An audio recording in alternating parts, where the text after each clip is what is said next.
지난주와 같이 여호수아 말씀 우리 같이 1절서부터 9절까지 우리 같이 읽도록 하겠습니다. 여호와의 종 모세가 죽은 후에 여호와께서 모세의 수종자 눈의 아들 여호수아에게 말씀하여 이르시되 내 종 모세가 죽었으니 이제 너는 이 모든 백성과 더불어 일어나 이 요단을 건너 내가 그들 곧 이스라엘 자손에게 주는 그 땅으로 가라. 내가 모세에게 말한 바와 같이 너희 발바닥으로 밟는 곳은 모두 내가 너희에게 주었노니 곧 광야와 이 레바논에서부터 큰 광 유브라데 강까지 헷 족속의 온 땅과 또 해지는 쪽 대해까지 너희의 영토가 되리라.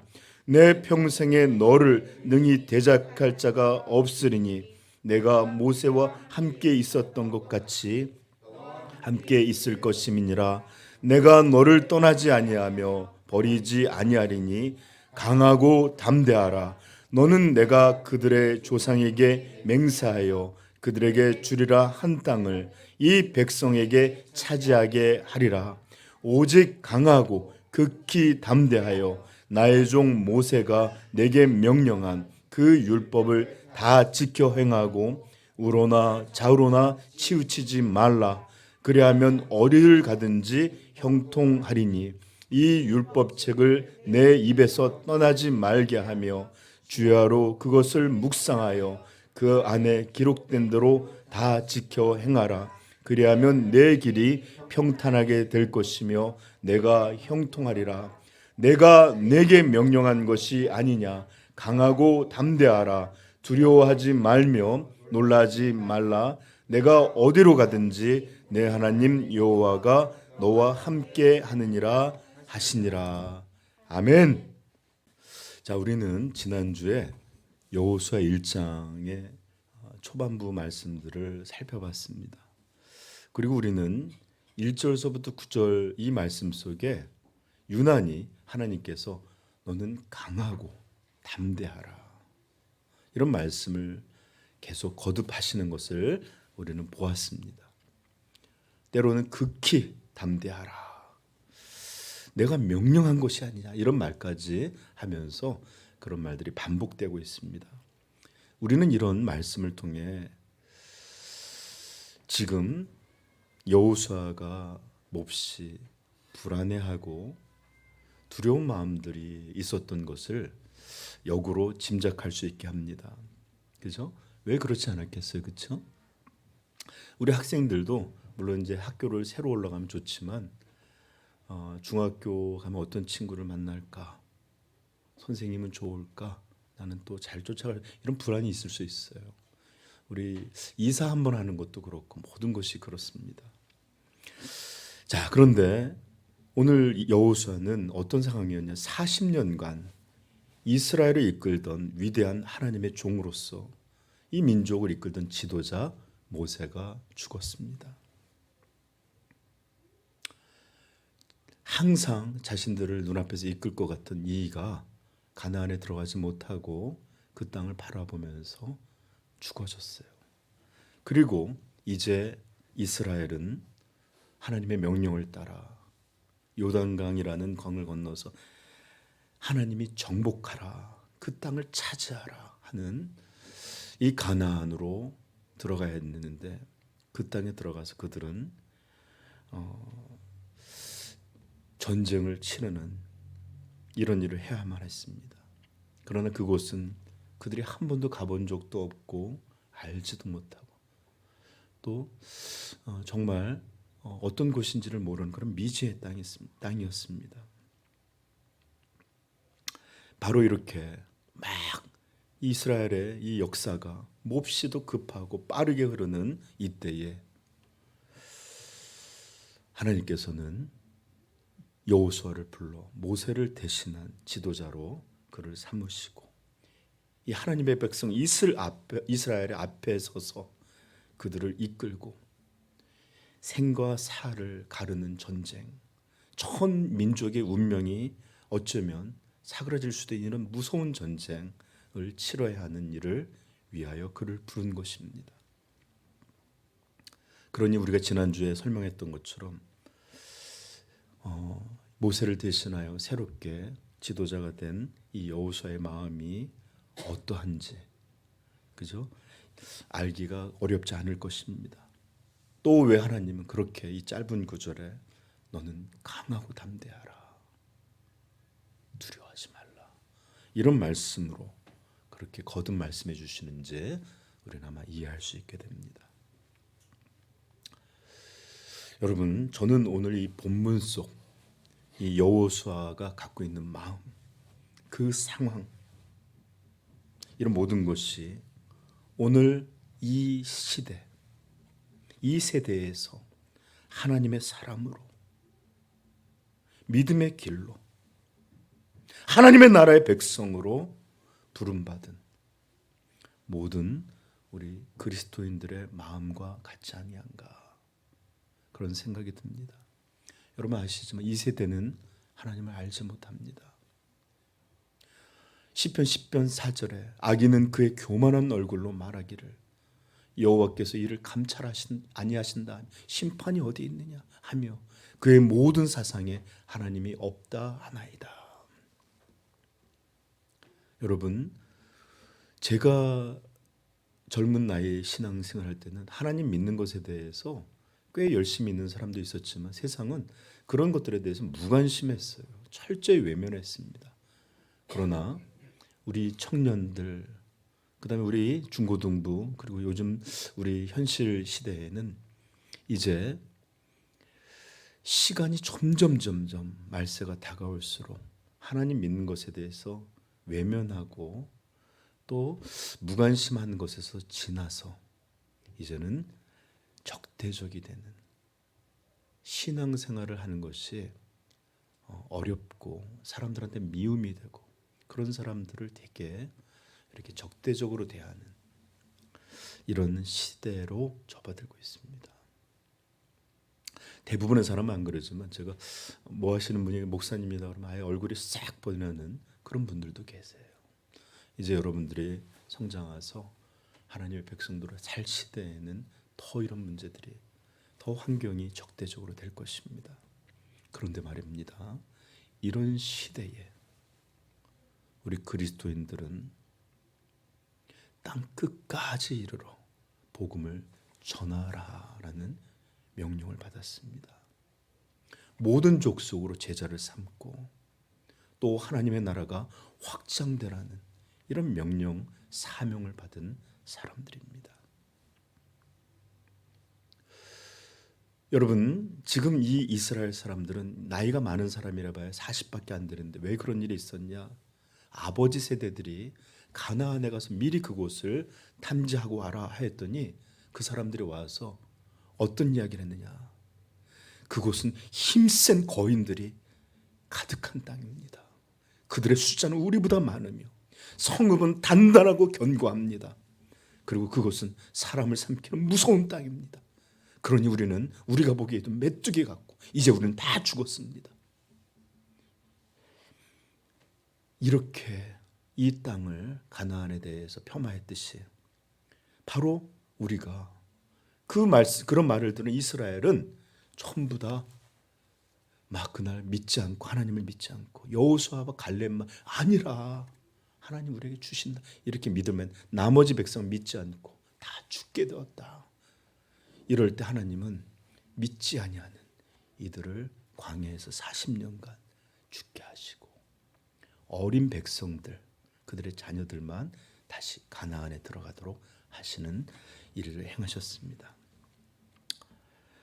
자, 저는 오늘 이 불신의 시대에서 하나님을 믿는 믿음의 삶으로 부름받은 오늘 성도들이 이 세상을 바라보고 있는 마음이 그런 마음이 아닐까 싶습니다.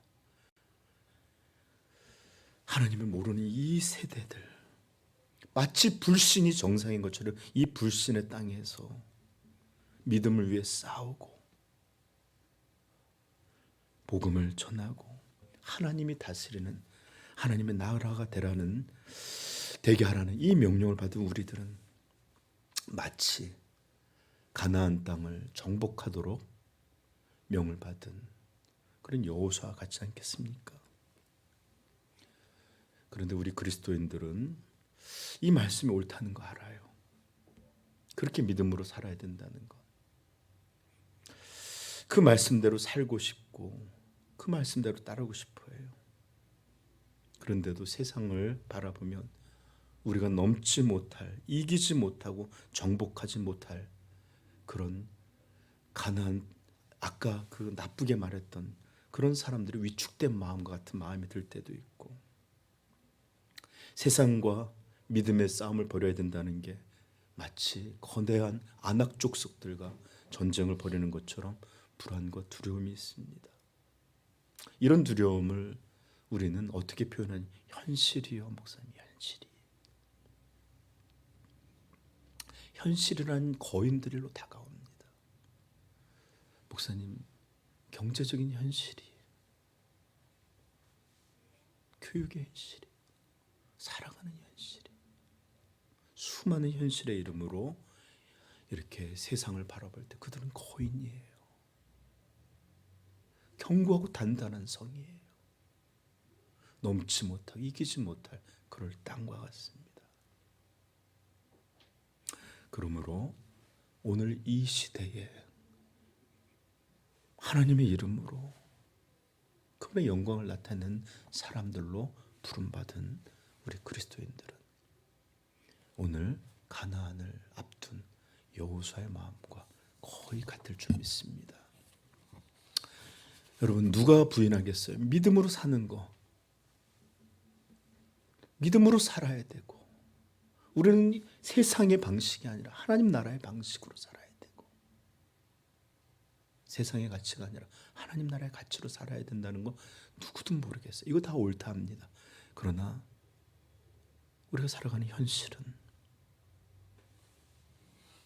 우리가 발 디디고 있는 이런 땅은 어떻습니까? 너무나 슬프게도 많은 기독교인들이 더 이상 싸움을 잊어버리고 하지 않으려 합니다. 그러하기에 그들에겐 불안도 두려움도 거의 없이 살아갈 수도 있어요. 가나안에 철저히 동화되어서 그들과 전쟁을 벌이는 게 아니라 그들과 동화되고 경쟁하고 화합하고, 그리고 이런 것들을 문제 삼지 않는 안전하고 평화로운 종교 생활을 이어가기를 바라고 있습니다. 그러나 이 종교는 그들을 불안하게 하지 않고 절대로 불편하게 하지 않습니다.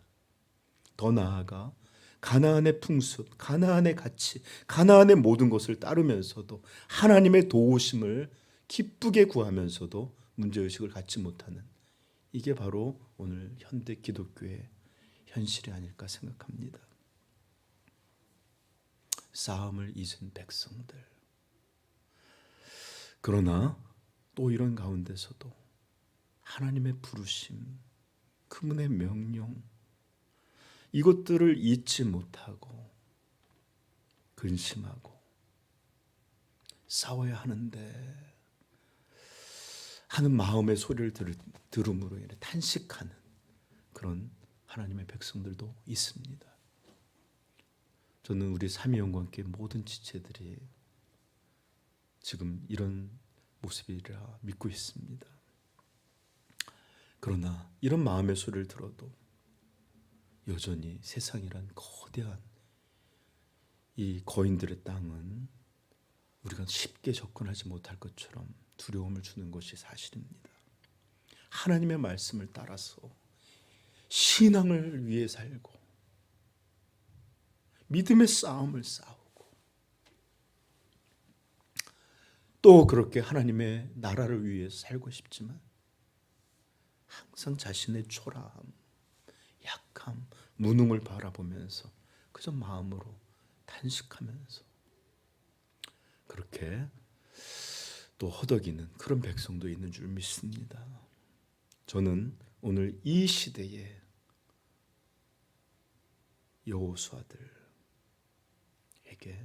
우리 하나님의 진리가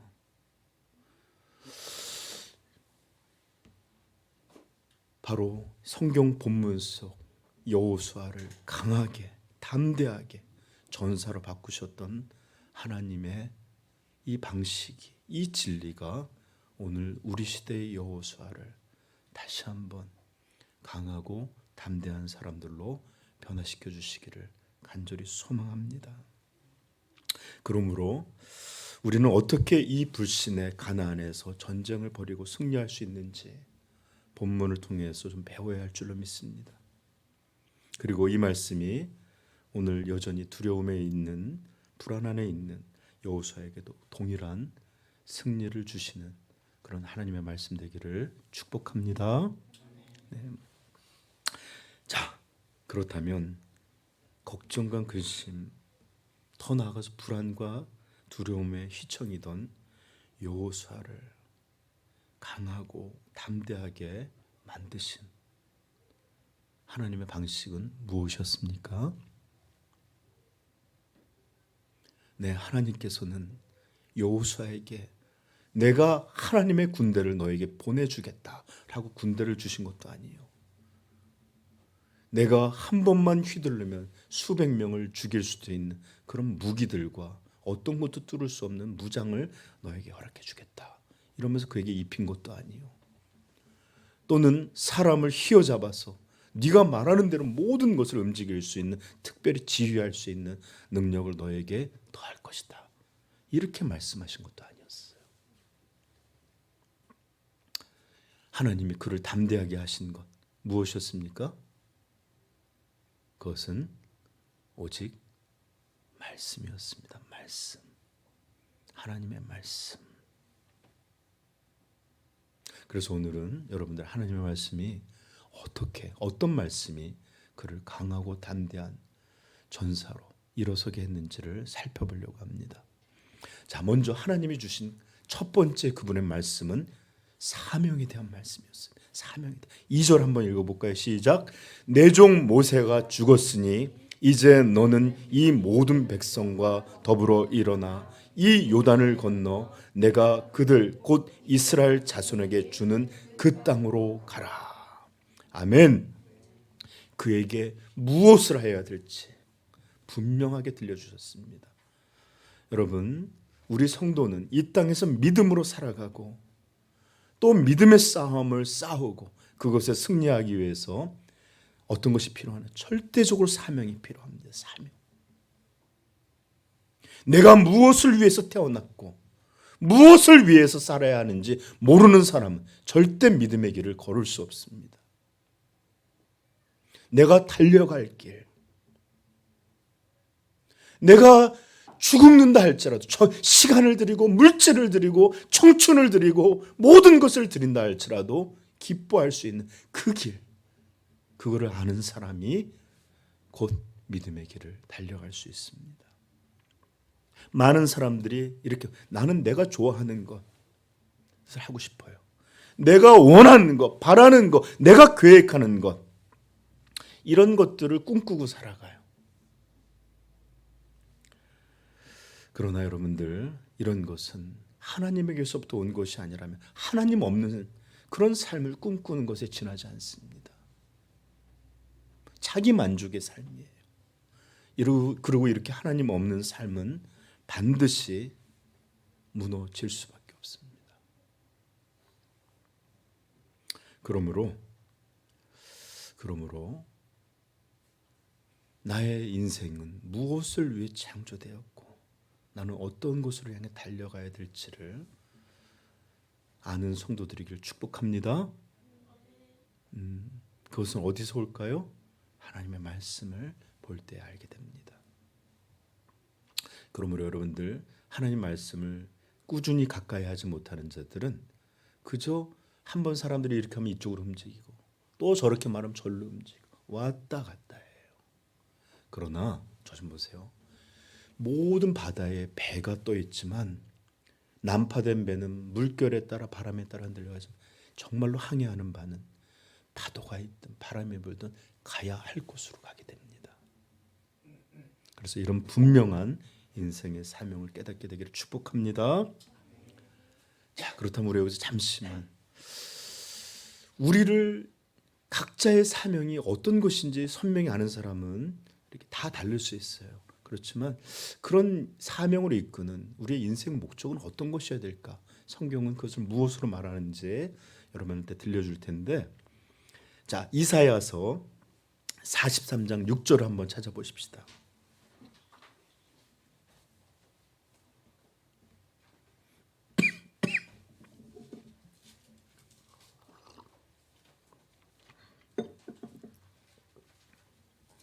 육 절 7절입니다. 43장 6절 7절 시작.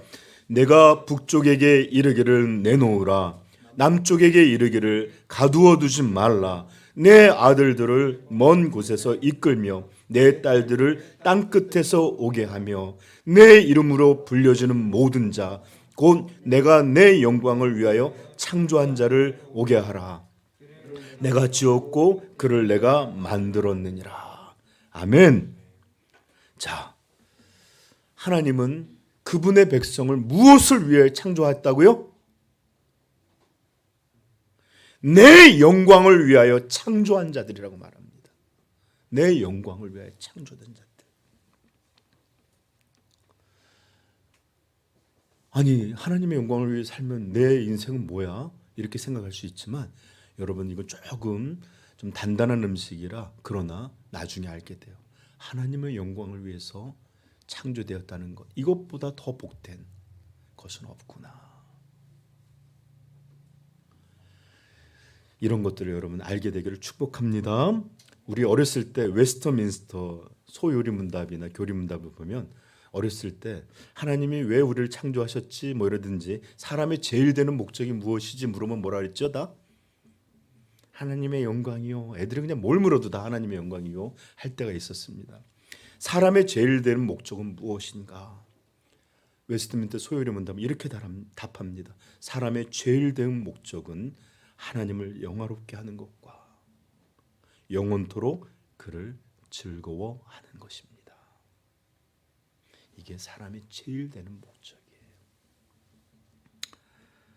여러분, 베토벤 아십니까? 꽝꽝꽝꽝 막 이런 거 알잖아요, 그렇죠? 그다음에 기뻐하며 청 이렇게 했던, 난 깜짝 놀랐는데 베토벤이 한 말을 여러분 들려드릴게요. 그의 사명에 대해서 자신을 그렇게 써놨습니다. 남보다 더욱 하나님께 가까이 하고 하나님의 영광을 인류 세계에 널리 알려주는 일 이외에 더 고귀한 사명은 없습니다. 이 베토벤이 한 말은, 그러므로 우리는 베토벤이 무엇을 위해 작곡했고 그 음악들이 뭘 나타내려고 했고 그가 무엇을 위해서 살았는지를 아는 겁니다. 그의 음악은 자신의 유명해지려는 것이 아니라 이 음악을 통해 하나님의 영광이 세계에 드러나도록 그렇게 살았던 사람인 거예요. 그러므로 하나님의 백성들은 그가 무엇을 하든지 어떤 직업을 하든지 뭘 어떤 것 하든지 하나님의 영광을 위하여 자신의 삶이, 자신의 직업이, 자신의 모든 재능이 사명되도록 그런 사명의식을 가져야 할 줄로 믿습니다. 아멘. 네, 직업도 하나님의 영광을 위해서 그래야 합니다. 우리 성도는 단지 먹고 살려고만이 아니라 하나님의 영광을 위해서 일해야 되고, 가정도 마찬가지입니다. 이 가정은 엄마 아빠가 사랑해서 했고 자녀들을 낳았지만, 그리고 또 하나님의 영광을 드러내는 창조의 에덴에서 잃어버렸던 그 과정을 회복시켜서 하나님께 영광을 돌리리라, 이런 가정이 되어야 합니다. 개인의 신앙도 또 사람을 만나는 모든 것도 그렇게 돼야 되고, 교회도 개인도 하나님 예수 그리스도의 이름을 증거하는 일과 또 하나님이 어떠하게 우리를 구속하셨는지 그 위대한 사랑을 증거하며 또 그것을 믿는 자들로 교회와 하나님의 나라를 이루어가리라, 그런 분명한 사명의식을 가져야 될 줄 믿습니다. 그래요. 우리 믿음의 시작은, 믿음의 싸움은 이런 자신의 사명이 무엇인지 분명히 아는 것에서 시작합니다. 예수님도 공생의 기간 중에 얼마나 많이 나는 이를 위하여 왔노라. 철저히 그분은 하나님이 자신을 보내신 그 목적에 집중하는 삶이었습니다. 그러므로 그분의 제자인 우리들도 하나님이 우리를 창조하시고 우리를 거듭나게 하셔서 맡기신 사명들 잘 감당할 수 있기를 축복합니다. 네. 여러분 사도 바울의 고백을 들어보십시오. 사도행전 20장 23절부터 읽어드릴게요. 오직 성령이 각 성에서 내게 증언하여 결박과 환난이 죽음이 나를 기다린다 하시나 내가 달려갈 길과 주 예수께 받은 사명 곧 하나님의 은혜의 복음을 증언하는 일을 마치려 하면은 나의 생명조차 조금도 귀한 것으로 여기지 아니하노라. 빌립보에서는 이렇게 고백합니다. 나의 간절한 기대와 소망을 따라 지금도 전과 같이 온전히 담대하여 살든지 죽든지 내 몸에서 그리스도가 존귀하게 되게 하려 하나니 사는 것이 그리스도니 죽는 것도 유익함이라. 이렇게 분명하게 살아갈 이유를 아는 사람들이 아니라면 우리는 이렇게 유혹받고 저렇게 넘어지고 이리저리 흔들려 살아갈 수밖에 없습니다. 시간이 없으므로 헨리 마틴이 어떻게 여기 주보에 보시면 죽기까지 헌신했던 그의 사명의 모습을 보는데 나이가 중요한 것이 아니에요. 그러나 젊은 날부터 하나님을 향하여 달려갈 줄 안다면 더 복되겠죠? 네, 하나님이 주신 사명에 눈뜨시기를 간절히 축복합니다. 네, 이럴 때 우리는 믿음의 싸움을 싸워갈 수 있습니다. 자, 두 번째입니다. 승리를 위한 두 번째는 어떤 것이었을까요? 하나님은 어떻게 그를 강하고 담대하게 했을까요? 그것은 바로 하나님께서 들려주신 약속의 말씀이에요. 약속의 말씀. 먼저 그것은 3절 4절입니다. 읽어볼까요? 시작. 내가 모세에게 말한 바와 같이 너희 발바닥으로 밟는 모두 내가 너희에게 주었노니 곧 광야와 이 레바논에서부터 큰 강 유브라데 강까지 해쪽 속의 온 땅과 또 해지는 쪽 대해까지 너희의 영토가 되리라. 6절도 읽어봅시다. 강하고 담대하라. 너는 내가 그들의 조상에게 맹세하여 그들에게 주리라 한 땅을 이 백성에게 차지하게 하리라. 아멘. 이 싸움이 어떻게 될지 우리는 얻을 수 있을지 모를지 불안하고 초조하고 이런 것이 아니라 내가 너희에게 주겠다. 분명한 경계. 너희가 살기에 충분한 땅, 아름다운 땅, 넉넉한 땅을 너희에게 이미 주었노라. 완료형이었다고 분명히 얘기했죠, 여러분? 그래요. 이런 약속, 얻게 될 것이고 승리하게 될 것, 이기게 될 것이라는 이런 분명한 약속, 이것이 바로 여호수아를 강하고 담대하게 만들었던 하나님의 방식이었습니다. 사랑하는 성도 여러분, 우리는 강하지가 않습니다.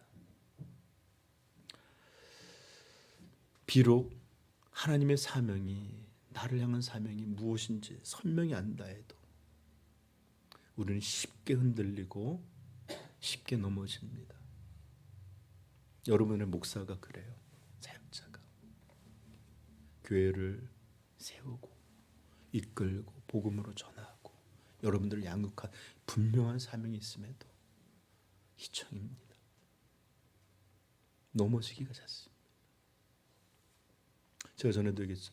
조금 믿음의 모습을 보이면 마치 세상을 다 얻은 것 같기도 하다가 또 전혀 하나님의 자녀다운 모습이 보이지 않으면 나는 뭐 하는 사람인가 쉽게 흔들려 버립니다. 그러므로 사명을 분명히 안다 할지라도 우리 그리스도인들은 결코 변하지도 않고 흔들리지도 않는 단단하고 견고한 그런 것이 필요합니다. 여러분, 한번 물결에서 거대한 물결이 막 흘러오고 있을 때 우리 헤엄치는 거로 이길 수 없어요. 그때 어떻게 해야 되죠? 흘러가는 나무를 붙잡아야 돼. 아니, 이게 큰 물에도 요동치지 않는 단단한 바위, 거기에 붙잡고 거기에 기대고 거기에 올라 있어야 우리는 이 물결에 흘러가지 않습니다. 이 단단한 것에 의지해야 되고 고정되어야 되고 그 위에 서야 합니다. 그것이 바로 뭡니까? 바로 우리의 반석이요 바위요 흔들리지 않은 요새이신 하나님의 말씀. 이것이 바로 우리에게 반석인 줄 믿습니다. 자, 이렇게 분명히 하나님의 말씀은 변치 않고 흔들리지 않는 반석이고 우리가 그 위에 선다면 결코 무너지지도 않을 것이고 붙들려 있다면 이 불신의 물결에 흘러가지 않을 것인데, 그런데 이것을 우리가 붙잡고 있지 않고 그것에 올라있지 않다면 아무런 유익이 없어요. 분명히 흔들리지 않는 곳인데도 불구하고 그것을 바라만 보고 있다면 어떻게 유익을 얻을 수 있겠습니까? 그러므로 그 위에 서야 하고 그것을 붙들어야 하는데, 이것이 뭐라 그랬죠? 믿음. 여러분, 오늘 우리에게도 얼마나 하나님은 강력한 말씀을 주셨는지 압니까? 마태복음 28장 18절 제가 읽어드릴게요. 예수께서 나와 말씀하여 이르시되 하늘과 땅의 모든 권세를 내게 주셨어요. 누구에게요? 예수님이 하나님 나라의 모든 힘과 능력, 이 땅을 모두 다스리는 힘과 능력, 권세를 주셨는데, 그러므로 너희는 가서 모든 민족으로 제자를 삼아 아버지와 아들과 성령의 이름으로 세례를 베풀고 내가 너희에게 분부한 모든 것을 가르쳐 지키게 하라. 볼지어다 내가 끝날까지 너희와 항상 함께 있으리라 하시니라. 아멘. 여러분, 정말로 힘센 사람이 내 보디가드로 다닌다면 여러분 뭐가 무섭겠어요, 그렇죠? 근데 예수님께서 하늘과 땅의 모든 권세를 가지신 분이 내가 너희와 영원히 함께 하겠다. 그런데 우리는 이 말씀을 들은데도 불안해요, 두려워요. 또 그런가 하면 히브리서 13장 5절, 돈을 사랑하지 말고 있는 바를 족한 줄로 알라. 그가 친히 말씀하시기를 내가 결코 너희를 버리지 아니하고 너희를 떠나지 아니하리라 하셨느니라. 이런 복된 약속을 받았습니다. 그런데도 우리는 불안하고 두려워요. 왜일까요? 이 단단한 바위에 서 있지 아니하고 이 반석을 붙들지 아니하기 때문입니다. 믿음이 없이는 이 바위는 우리에게 능력이 되지 못하는 그런 것처럼 여겨집니다. 그러나 믿었더니 여기 히브리서 13장 6절 이렇게 말합니다. 그러므로 우리가 담대히 말하되 주는 나를 돕는 이시니 내가 무서워하지 아니하겠노라. 사람이 내게 어찌하리요 하노라. 히브리서 13장 6절의 말씀과 우리의 현실의 차이는 믿느냐 믿지 못하느냐에서 오는 것입니다. 그래서 예수님은 산상수훈에 이렇게 말씀하셨어요. 그러므로 누구든지 나의 이 말을 듣고 행하는 자는, 이게 무슨 뜻이에요? 이 말을 듣고 그것을 믿고 그것을 믿음으로 행하는 자는 그 집을 반석 위에 지은 지혜로운 사람 같으리니 비가 내리고 창수가 나고 바람이 불어 그 집에 부딪히되 무너지지 아니하나니 이는 주초를 반석 위에 놓은 까닭이요. 그리고 또 믿음으로 행하지, 말씀을 따라 믿음으로 행하지 않는 사람은 모래 위에 지은 집과 같아서 바람이 나고 창수가 날 때 다 떠내려간다, 무너진다, 망하게 된다, 분명히 말씀해 주셨습니다.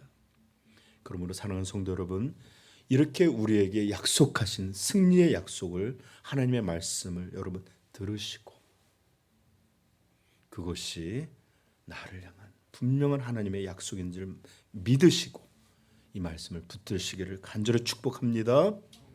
그럴 때 어떤 세상의 물결도 여러분을 떠내려가게 할 수 없고 흔들리게 할 수 없으며 여러분을 삼키지 못할 것입니다. 여러분 반드시 승리하게 될 줄로 믿습니다. 네. 자, 세 번째입니다. 승리를 위해서 하나님 주신 말씀인데 이번에는 어떻게 너희가 이렇게 승리하게 되는 그 근거의 말씀을 우리에게 들려주시는 거예요. 세 번째는 자, 첫 번째는 사명, 두 번째는 뭐였죠? 약속, 승리의 약속. 세 번째는 그 근거가 되는 말씀을 우리에게 들려주세요. 자, 먼저 우리 한번 읽어보겠습니다. 5절을 읽겠습니다. 시작. 내 평생에 너를 능히 대적할 자가 없으리니 내가 모세와 함께 있었던 것 같이 너와 함께 있을 것임이라. 내가 너를 떠나지 아니하며 버리지 아니하리니. 그러므로 강하고 담대하라. 여러분 사실 이 말씀이야말로 하나님이 우리 인생들에게 주시는 가장 크고 가장 위대하고 가장 놀라운 말씀입니다. 우리 인생이 얻을 수 있는 최고의 선물입니다. 비록 우리 인생들은 항상 이것들을 가볍게 여기고 소중히 여기는 사람이 거의 많지 않아요. 하나님이 함께 하심. 은혜가 있는데도 또 쉽게 그분을 떠나서 육체의 길로 세상의 길로 너무 쉽게 들어가요. 그러나 여러분 하나님이 우리와 함께 하신다. 이것이야말로 우리 인생들이 가질 수 있는 최고의 재산이요 복입니다. 만약 여러분들이 이것이 선물처럼 느껴지지 않는다면 제가 다른 방식으로 설명해 볼게요. 여러분 우리 조상들이 밀턴이 실낙원이라고 했는데 에덴에서 잃어버린 가장 큰 것은 무엇입니까? 무엇을 잃어버려서 그들은 이렇게 오늘날 같은 모습이 되었습니까? 그들은 영원한 생명을 잃어버렸어요. 그리고 에덴에서 쫓겨났습니다. 죄를 지은 후 부부관계의 아름다움은 서로 변명하고 핑계하는 이런 것들로 깨어져 버렸고 이제 더 이상 죄가 들어온 이 세상은 참되고 아름다운 인간관계는 그저 소망할 뿐이지 현실에서는 거의 볼 수가 없습니다. 그리고 이런 죄는 다음 세대, 도다음 세대 이렇게 오래 걸려서 전해진 게 아니라 바로 그 아담과 하와의 자식들 가인과 아벨의 사건에서 우리는 형이 동생을 미워하여 돌로 쳐 죽이는 사건을 보았습니다. 이렇게 인간관계는 다 파탄이 났고 죄는 세상에 가득하게 되었어요. 그리고 세상은 이제 모든 것이 바뀌었고 이 죄로 인해 우리는 흙으로 돌아갈 수밖에 없고 진짜 죽음, 하나님의 심판을 받을 수밖에 없는 그런 상황이 된 것입니다. 도대체 무엇을 잃어버렸기에 우리는 이렇게 된 것입니까? 왜 이런 것들로 이렇게 우리가 허덕일 수밖에 없는 것이 되었습니까? 한 가지입니다. 한 가지. 핵심 하나님을 잃어버렸기 때문입니다.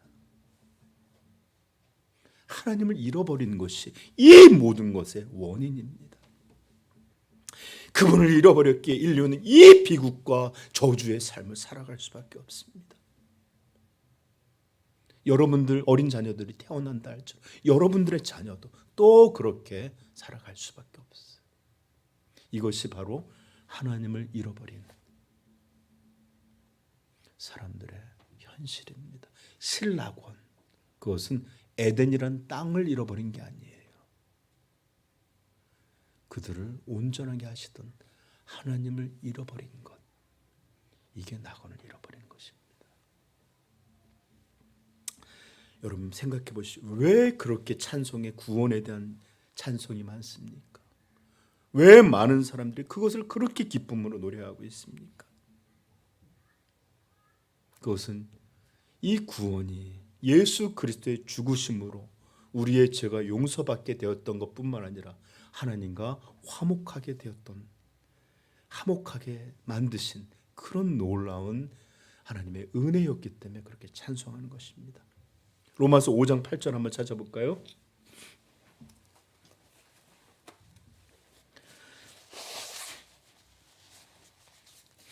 로마서 5장 8절 11절까지 한번 읽겠습니다.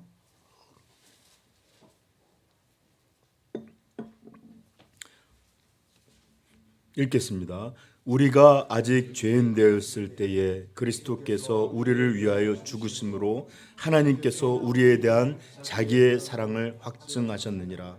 그러면 이제 우리가 그의 피로 말미암아 의롭다 하심을 받았으니 더욱 그로 말미암아 진노하심에서 구원을 받을 것이니 곧 우리가 원수 되었을 때에 그의 아들의 죽으심으로 말미암과 하나님과 화목하게 되었은즉 화목하게 된 자로서는 더의 살아나심으로 말미암아 구원을 받을 것이니라.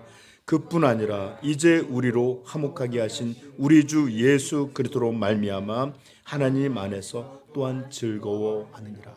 아멘. 죄를 용서받고 저 좀 보세요.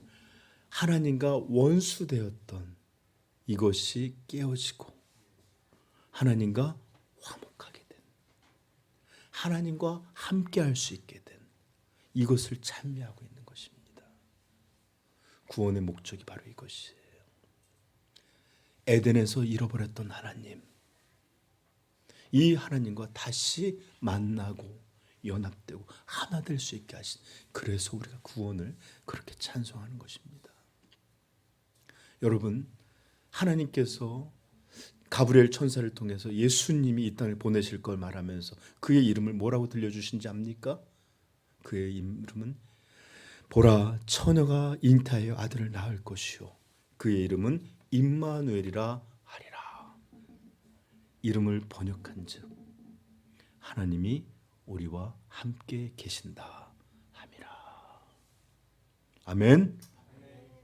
예수님의 이름이 임마누엘이에요. 예수님은 우리와 함께 하시기 위해서 오신 하나님이세요. 우리와 함께, 하나님이 함께 하시는 것이 우리의 복입니다. 하나님은 우리와 함께 하시기 위하여 그의 독생자 아들을 우리에게 내어주신 것입니다. 여러분, 요한복음 17장 21절에는 구원의 궁극적인 비전의 말씀이 등장하는데 제가 읽어드릴게 잘 들어보세요. 아버지요, 아버지께서 내 안에, 내가 아버지 안에 있는 것 같이 그들도 다 하나가 되어 우리 안에 있게 하사 세상으로 아버지께서 나를 보내신 것을 믿게 하옵소서. 22절 내게 주신 영광을 그들에게 주었사오니 이는 우리가 하나 된 것과 같이 그들도 아버지와 아들 안에서, 이건 제가 첨가한 거예요. 우리와 함께 하나 되게 하옵소서. 이게 바로 구원의 궁극적인 것이에요. 바로 예수 그리스도를 말미암아 아버지가 아들 안에 있는 것처럼 그들도 우리와 함께 완전한 하나됨을 누리게 하옵소서 간구하고 있는 겁니다. 그러므로 여러분 기억하십시오. 우리 인생이 누릴 수 있는 최고의 복이 뭐다? 하나님이 함께 하시는 것이에요. 여러분, 우리의 승리는 우리의 능력이나 재능, 지식이나 또는 지능에 달려있지 않습니다. 우리의 탁월한 어떤 성품에 달려있는 것도 아닙니다. 우리 믿음의 승리는 어디에 달려있다? 하나님과 함께함. 그러므로 여러분, 이 하나님의 말씀은 강하고 담대하게는 마지막 말씀을 어떻게 끝내고 있는지 9절 한번 살펴보십시다. 시작. 9절 시작. 내가 내게 명령한 것이 아니냐. 강하고 담대하라.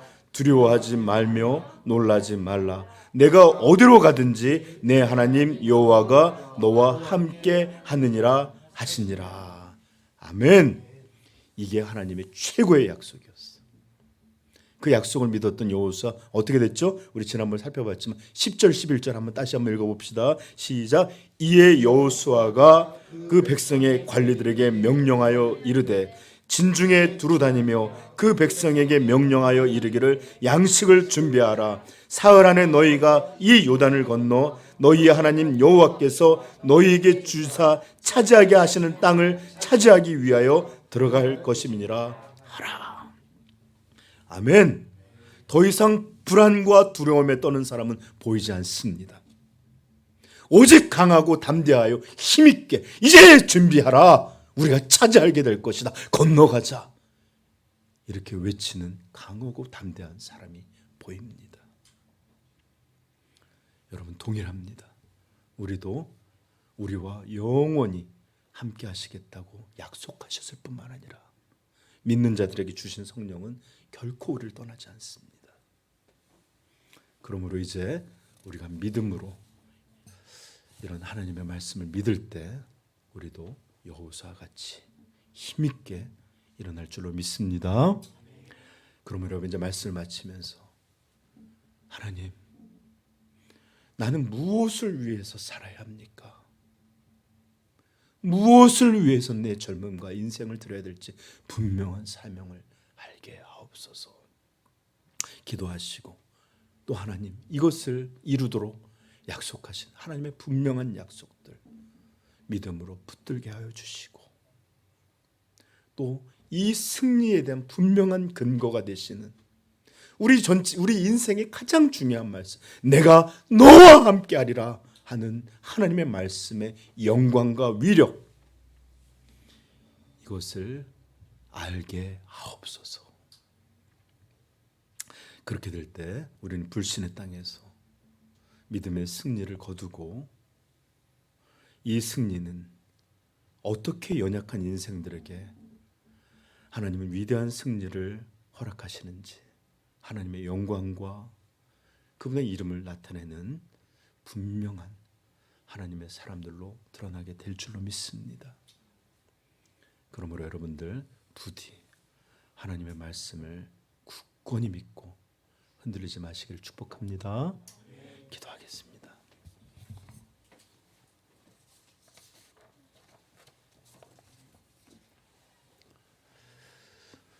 여러분 오늘 말씀을 우리는 같이 들었어요. 근데 어떤 사람의 마음에는 눈빛에서 믿음의 싸움을 싸우려는 여호수아 같은 갈망이 보이는 사람이 있고 또 어떤 사람은 정말로 될까 하는 사람도 있을 수 있고 또 어떤 사람은 또 예배가 빨리 끝나기만을 바라는 사람도 있을지 모르겠습니다. 그러나 여러분 저는 간절히 소망하고 축복합니다. 하나님의 진리가 여러분들을 일깨우게 하여 주시고 믿음으로 여러분들의 인생을 살며 승리와 하나님께 온전한 영광을 돌리는 그런 인생 되기를 축복합니다. 우리 이 시간에 같이 오늘 말씀을 기억하면서 우리 주여 주여 주여 나를 변화시켜 주옵소서. 나를 사명의 사람으로 바꾸시고 승리하여 하나님께 영광 돌리는 사람 되게 하여 주시옵소서. 기도하겠습니다.